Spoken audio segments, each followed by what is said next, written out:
Bonjour tout le monde, je suis vraiment ravie de vous retrouver aujourd'hui pour une nouvelle vidéo et si je suis là c'est pour vous parler des 5 meilleures parutions pour 2016 selon moi. Alors bien évidemment il y en a plein et vous pouvez être libre d'aller les voir. Je vous mets quelques liens en barre d'infos si vous désirez savoir quels livres vont paraître cette année. Pour ma part j'aime bien regarder sur plusieurs sites. Il y a Goodreads que j'utilise beaucoup, notamment les meilleurs livres à paraître en 2016. Alors en 2016 pardon. Ça marche beaucoup pour le young adulte. J'en ai moins vu pour d'autres livres, mais c'est vrai que pour le young adulte il y a plein de ressources. Au moins vous pouvez aller voir les livres qui vont paraître en tout cas en anglais en 2016. Et ensuite je vais souvent sur Booknode. Alors il n'y a pas besoin d'être inscrit, mais vous pouvez aller voir tous les livres qui vont paraître en français. Il y en a un peu moins en anglais. Tous les livres qui vont paraître en grand format, en poche et les rééditions, etc. Donc c'est très intéressant et au moins ça peut vous donner une idée de ce qu'il va y avoir dans les prochains mois. Je commence tout de suite avec une parution du 27 janvier. Il s'agit du 4e tome de la bande dessinée Les Carnets de Cerises, dessiné par...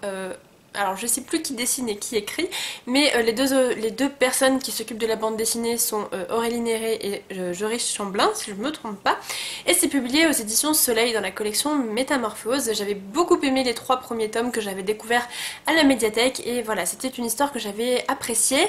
On suit l'histoire de Cerise, une jeune petite fille qui veut devenir écrivain et elle adore observer les gens et en observant les gens, elle va découvrir des personnes mystérieuses, elle va aller à leur rencontre, à la rencontre de leur vie et elle va vivre des aventures absolument formidables. Voilà, j'en dis pas plus. J'ai beaucoup aimé le premier tome et les deux autres un tout petit peu moins, mais il reste quand même fabuleux. Les dessins sont vraiment magnifiques, c'est génial.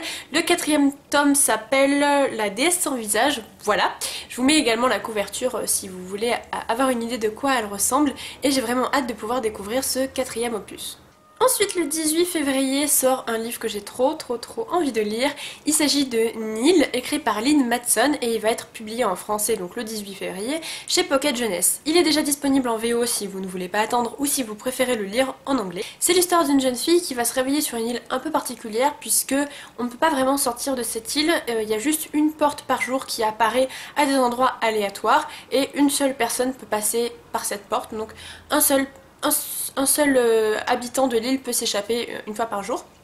Et ça a l'air très intéressant, c'est une sorte de huis clos et les huis clos sont vraiment mes thématiques préférées et du coup j'ai vraiment hâte de pouvoir le découvrir. La couverture est absolument magnifique, elle me fait penser à l'affiche du jeu vidéo Far Cry 3 pardon, qui est un peu dans ce même esprit, une île sur laquelle on ne peut pas vraiment s'échapper. Alors bien sûr l'intrigue n'a rien à voir mais j'aime beaucoup le côté exotique, un peu inquiétant puisque les îles font beaucoup rêver mais ça peut devenir vite un cauchemar et j'aime beaucoup cette ambiance là. Ensuite, au mois d'avril, sort un livre en anglais que j'ai trop envie de lire.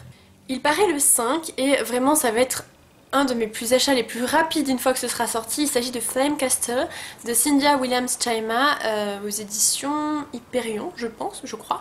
Je sais pas du tout s'il y aura une sortie prévue en France. C'est une sorte de suite entre guillemets de la saga des 7 royaumes. Alors les sagas des 7 royaumes, c'est une des sagas de fantasy les plus chères à mon cœur parce que je les aime énormément. C'est une saga de 4 tomes pardon.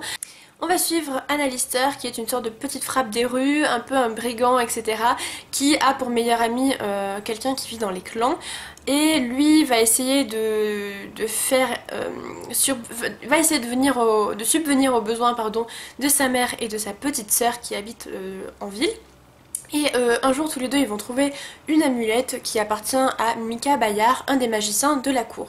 Dans cette cour on a une autre princesse qui s'appelle Raisa et qui est héritière du trône, un trône dont elle se moque éperdument. Elle, ce qu'elle préfère c'est ce que fait son père, c'est-à-dire travailler avec les clans si je me trompe pas. Voilà, c'est une saga que j'aime énormément et donc dans ce tome 5, on va suivre la génération d'après, si je me trompe pas. Et je trouve ça formidable puisque c'est le même univers, c'est pas le même personnage, ce sont pas les mêmes personnages, mais c'est le même univers et comme c'était un royaume que j'avais adoré. La particularité de ce royaume, c'est que en anglais ça s'appelle un queendom.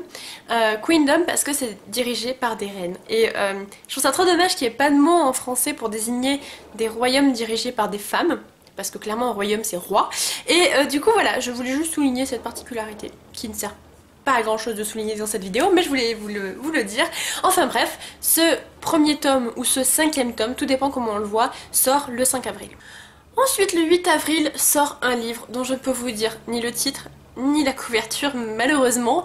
Je sais, c'est très très frustrant et ça va pas vous avancer à grand chose, mais le 8 avril sort le roman du premier concours, non, du premier roman jeunesse organisé par Gallimard. Donc vous pouvez aller voir sur leur page Facebook ou sur leur site, ils ont annoncé les 3 finalistes et donc vous pourrez peut-être faire des pronostics sur lequel des 3 a été élu gagnant. J'ai lu les 3 et je peux vous dire que le gagnant est super chouette. Vraiment un très bon livre que j'ai hâte d'avoir entre les mains et vraiment j'espère, enfin j'ai hâte de voir la couverture déjà et vraiment j'espère que ce livre rencontrera le succès qu'il mérite parce que c'est vraiment génial. C'est tout ce que je peux vous en dire, je peux rien dire dessus. C'est très frustrant pour vous comme pour moi, mais voilà, c'est top secret. Sachez juste qu'il sort en avril et voilà, que j'ai trop hâte de vous en parler. Et enfin, un dernier livre qui sort le 8 novembre. Alors oui, alors là on a le temps, hein, ça c'est clair. Il s'agit de Heartless de Marissa Meyer. Marissa Meyer que vous connaissez pour avoir écrit les Chroniques lunaires, donc Cinder, Cress, Levana, etc. C'est une saga que j'ai beaucoup aimée, mais je reste souvent sur ma faim avec cette saga. C'est-à-dire que lorsque je lis les livres, je les apprécie. Mais une fois que je les ai terminés, j'ai l'impression de m'être fait berner en fait. Voilà, j'ai l'impression de m'être fait un peu arnaquer. Pourtant, c'est quand même des gros livres, donc on en a pour notre argent, c'est ça que je veux dire. Mais je sais pas, j'ai l'impression que c'est un petit peu facile. Je sais pas, c'est assez compliqué à exprimer mon sentiment, alors que pendant que je les lis, j'adore. Donc voilà, c'est très bizarre, mais je sais pas si je vais continuer, peut-être que je vais continuer cette saga à voir parce que les réécritures de contes, j'adore ça. Et justement, Heartless, c'est une réécriture de contes. C'est une réécriture du conte d'Alice au Pays des Merveilles qui n'a rien à voir avec la saga des Chroniques lunaires, c'est un tome séparé, ce n'est pas le même univers.